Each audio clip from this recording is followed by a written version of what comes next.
रादाबखौ फरायदों आं राजीब बसुमतारी। बे समाव आं नोंथांमोननो मोनसे बिग ब्रेकिं निउज लानानै फैदों।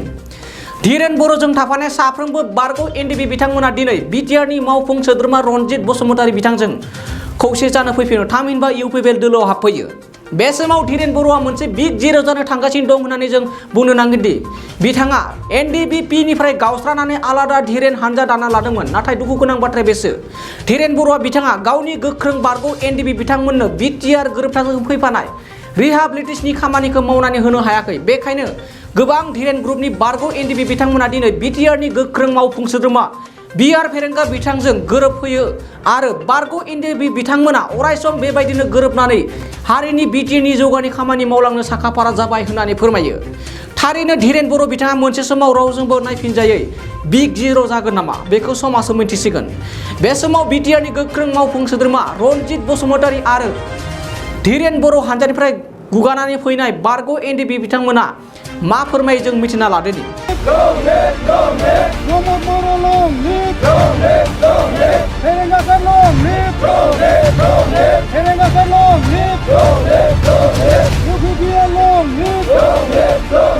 आं रादाबगिरिसिम साबायखर थाबाय आरो जोंनि दिनैनि बे ज' जानाया जाहैबाय गासै जों धीरेन बर' ग्रुपनि एक्स एनडिबि।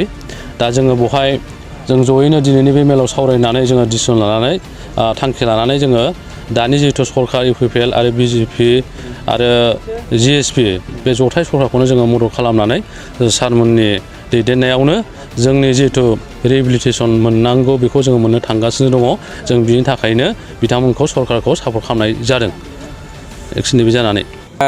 सुखु दुखुनि गेजेरजों जों गोबां जेंना जेंसिखौनो सौसिबोबाय।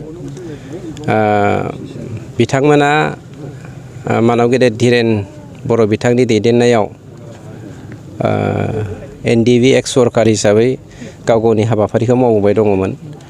नाथाय दिनै दुखुनांथाव बाथ्राया बेनो धीरेन बर' बिथाङा जेराव गभर्नमेन्टनिफ्राय गबिन्द सार आरो आंखौ एक्स एनडिबि वर्कार हिसाबै एक्स एनडिबिनि जथ' मावनांगौ खामानिखौ जोंनो दायित्व होदों।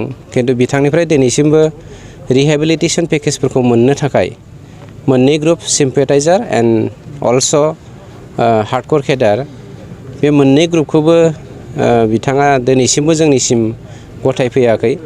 जायनि जाहोनाव दिनै जोंनि एनडिबि धीरेन बर' बिथांजों दैदेनजानाय साफ्रोमबो केडारफ्रा मोनसे दुखु फोरमायदों।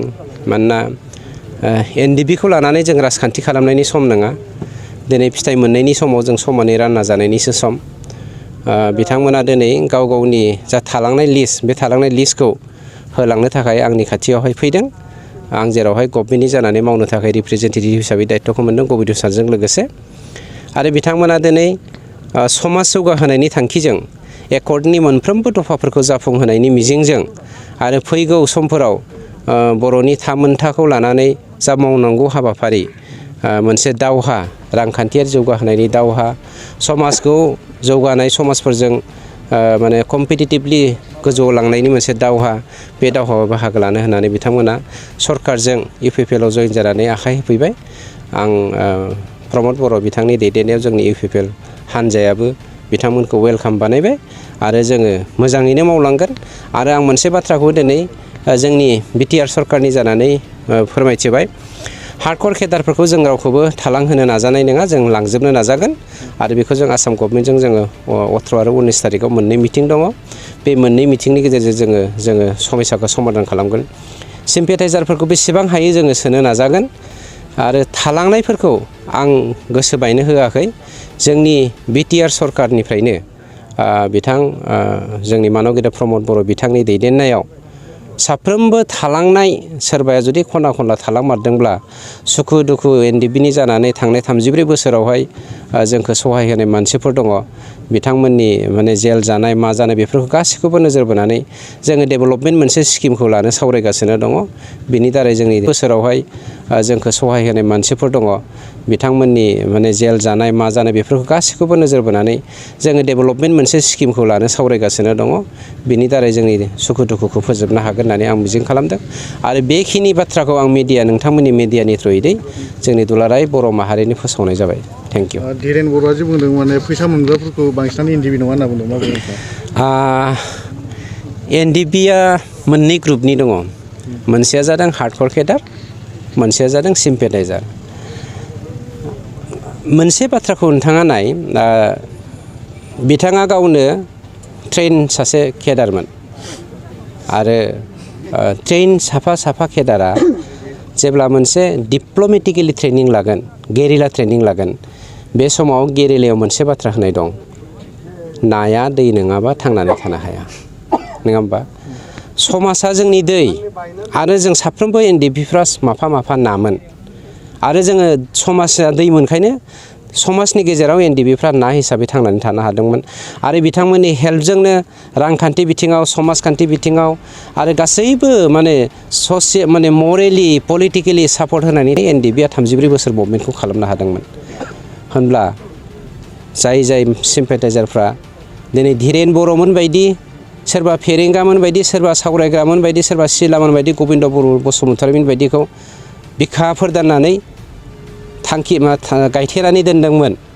समाजनि जानानै एनडिपि हिसाबै बिथांमोनखौ उनाव दोननानै बासायदोंमोन बिथांमोनखौ सोरबा धीरेन बर'आ एनडिपि नङा होननानै बुंबा गोरोन्थि जागोन मानोना बिथांमोना सिम्पेटाइजार एनडिपि जानानै बिथांमोना मावदोंमोन जायफ्रा सिम्पेटाइजार हिसाबै मोनदों हार्डक'राथ' हार्डक'र मोनखानांगोन गतिके बिथांनि जा बुंनाय बे बुंनाया गोरोन्थि जादों आरो बिथाङाथ' आं दाखालिबो बुंखाबाय मोनसे रावखौ बिराद गोरोन्थि बुंदों बियो माने एबार होनाय एक्स एनडिपिफोरनि होनाया दाउ सिखाव अमा सिखावनोसो होदों होननायाथ' बेथ' माने समाजावहाय सासे इन्टेलेक्सुवेल मानसिनि खुगानिफ्राय टप मोस्ट लिडार जायखौ जोंनि बर' हारिया सोनारनानै दिनैसिमबो लिडार होननानै मानिदों बिथांनि खुगानिफ्राय बिदि ओंखारनाया गोरोन्थि जादों मानोना गावखौनो बिथाङा सिखाव होननानैसो लादों नोंथांमोननि थाखाय बेखेवबाय गियाथि गाउन बांसबारि रेन्ज मानास नेशनेल पार्कआव समायना दावराइ जंगल रिजर्ट बे रिजर्टआव नोंथांमोना zip ride elephant ride tea tower river rafting village visits फ्रिबेलि इथनिक फुड